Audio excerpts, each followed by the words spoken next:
আমরা বোধহয় রাজপথের পর্ব শেষ করেছি। এখন দেশের মানুষের হাতে তাদের মালিকানা ফিরিয়ে দেওয়ার সময় আসছে এবং আমাদের প্রত্যেকটি দলের বিভিন্ন চিন্তা থাকবে। এর বাইরে কিছু করতে গেলে সেটা গণতন্ত্রকে বাধাগ্রস্ত করবে। বাংলাদেশের মানুষের বহুদিন পরে মালিকানা ফিরে পাওয়ার যে প্রত্যাশা, ভোটের মাধ্যমে একটা নির্বাচিত সরকার সংসদ গঠন করবে, যেই সরকার সংসদ জনগণের দায়বদ্ধ থাকবে, সেটা যত বিলম্বিত হবে দেশ তত বেশি বিপদগ্রস্ত হবে।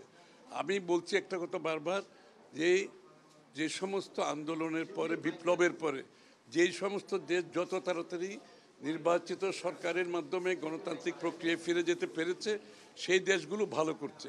আর যারা বিভক্তির মাধ্যমে বিলম্বিত করেছে সেই দেশগুলোতে আপনি দেখবেন সিভিল ওয়ার চলছে, সেখানে সমাজে বিভক্তি চলছে এবং অর্থনৈতিকভাবে পঙ্গু হয়ে গেছে। গণতন্ত্র তো দূরের কথা, একটা কি বলে ফেইল্ড স্টেটে পরিণত হয়েছে।